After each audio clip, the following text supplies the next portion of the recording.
Og så må vi ta i såpass mye at jeg er redd vi bøyer hele plata. Vi skulle egentlig ha bygd et bygg først, vi. Som vi kunne bygge denne her inni. Og så må vi ta i såpass mye at jeg er redd vi bøyer hele plata. I tillegg så blåser det jo. Her er det ikke så galt. Her kommer det ikke noe mus inn.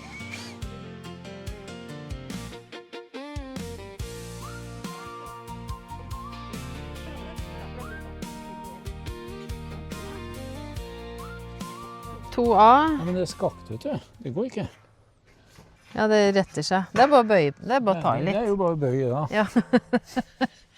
Det er ikke noe problem. Da skal vi ha en toer her. En i toeren? En i toeren. Ok. Her sånn. Da henter jeg den. Når vi skal sette opp de platene, Ja, det tror jeg ikke går, for da dette hele bygget ned, da tror jeg ikke vi kan gjøre det hvis det blåser.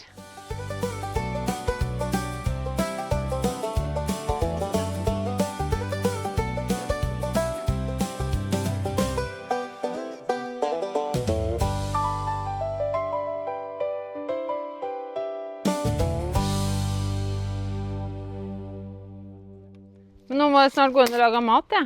Men du kan jo hente 3L og 3R og 5. 3L, 3I og 5? Ja. Da gjør jeg det. Han er for grisete. Kan jeg kalle det regnbinding? For med meg vil du alltid komme etter å ha vært våt. Ja, da skal vi fortsette med denne boden. Og i dag skal vi sette opp disse hjørnene. Jeg kan vise deg på tegningen. I dag er det disse her som skal opp. Men jeg tror ikke, det blåser jo litt. Dette her greiene her, det er ikke stabilt og solid. Vi begynner med dette her, som er toppen. Sånn at det er klart. Så når vi har satt opp de hjørnene der, så løper vi opp de der, så vi får bundet det sammen. Og så begynner vi med veggene, tenker jeg. Welcome to Linda's land.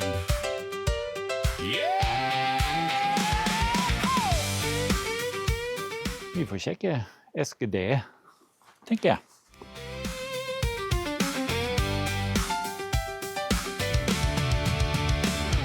Tractor won't start, well, here we go. Jeg skal få se hvordan Vida Excel nummererer ting. Det står gøy da. Ser du, ser dere det?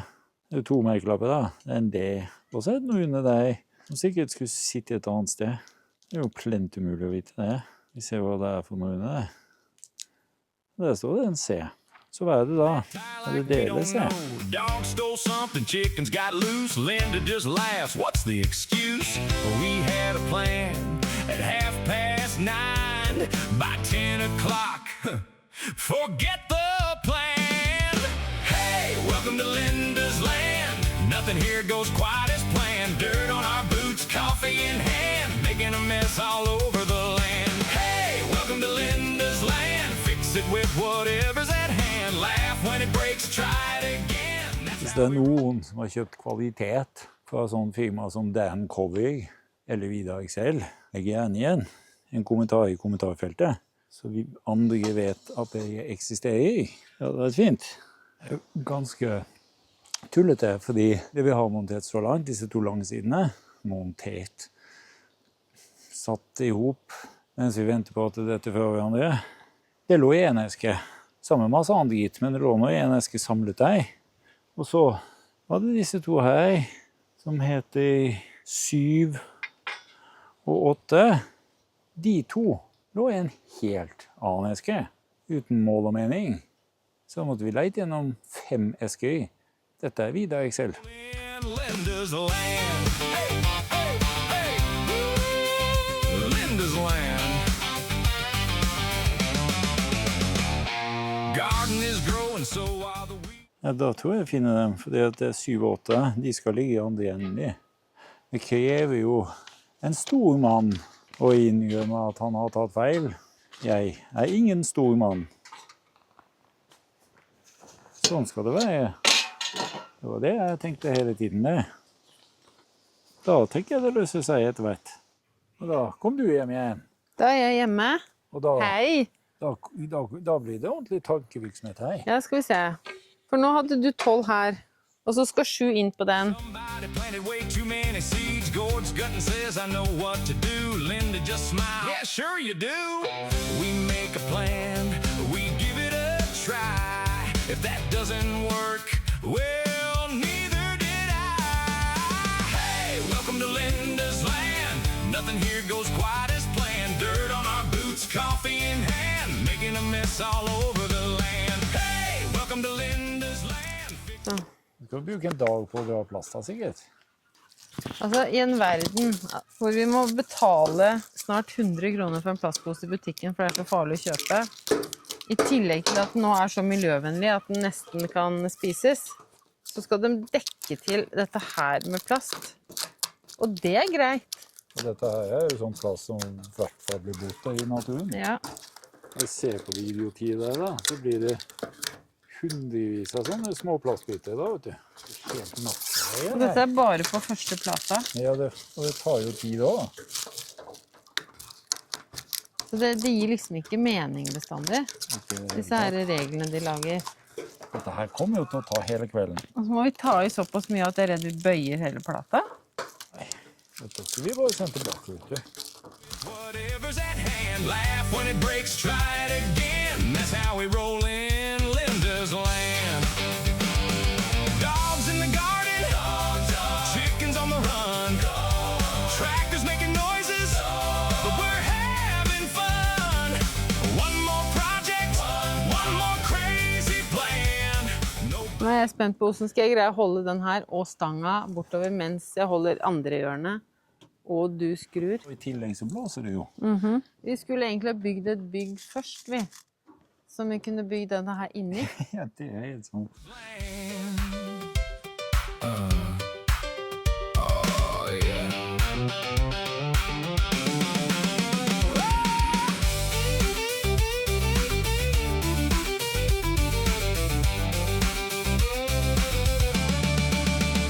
Hey, hey, welcome to Linda's land. Nothing here goes.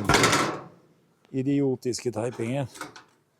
Det verste er at det finnes jo sikkert videoer på dette her som vi kunne sett først. Ja, så vi ikke kjøpte. Dirt on our boots, coffee in hand, living the life that we never planned. Hey, welcome to Linda's land. Wouldn't change it if we can. Laugh when it breaks, try it again. That's how we roll. Det skal de ha. Dette bygget her. Akkurat her nede. Her er det ikke så galt. Her kommer det ikke noe mus inn. Nei, det gjør det ikke. Og det har de skjønt. Så lenge det er musesikkert, så får det være greit. Nei, det synes jeg ikke. Det skal egentlig være digit av den grunn. Living the life that we never planned. Hey, welcome to Linda's land. Wouldn't change it if we can. Laugh when it breaks, try it again. That's how we roll in Linda's land. Hey, hey, that's how we roll in Linda's land.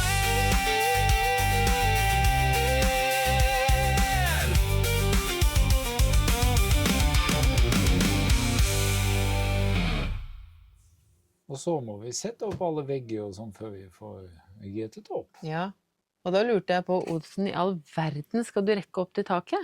Men det spurte jeg kanskje om i stad.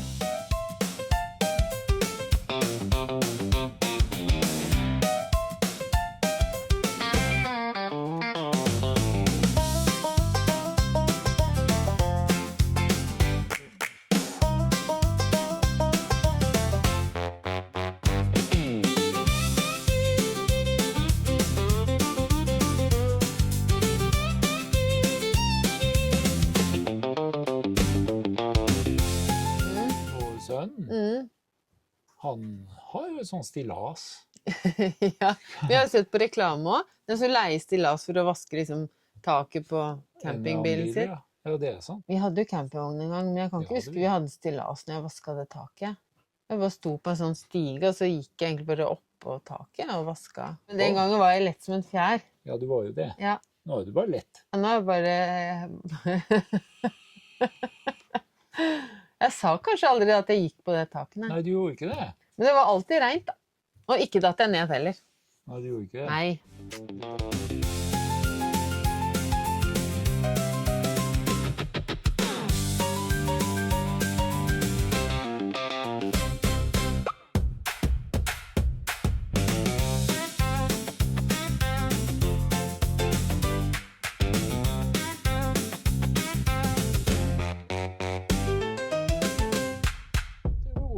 Er du Du, ikke det? jeg lurte på en liten ting. Ja. Var det sånn at maten står og lager seg selv i dag? Altså, gjør det ikke alltid det? Jo, det At tror jeg. maten gjør seg selv? Plutselig så står den på bordet. Han gjør det. Og jeg, Visste du at i gamle dager så var husmor et yrke? det visste jeg, for min mor gikk på husmorskolen. Ja, stemmer det. Det gjorde jeg. Så i dag så har jo egentlig mange kvinner, ja nå er jo mange menn også som gjør sånne typisk kvinneting som man kalte før da, kvinneting. Nå er det mange menn også som gjør det, men alle de kvinnene da som gjør ting, altså alltid lager maten og ordner med klær og vasker hus og de har jo egentlig 2 yrker da. Du må jo det. Og du har det. Fordi, og her, dette gir kanskje en liten forklaring. Fordi jeg klarer en avtale veldig tidlig. Ja. Du lager maten, du vasker huset, du vasker klærne, du henger opp klærne. Og min oppgave er å se på deg. Ja. Når du gjør det. Og måke snø og brøyte. Ja, det er bare fordi du ikke har tid. For du må gjøre alle de andre oppgavene. If you're looking for a place where life still finds a slower pace, you'll always find an open gate here at Linda's Land.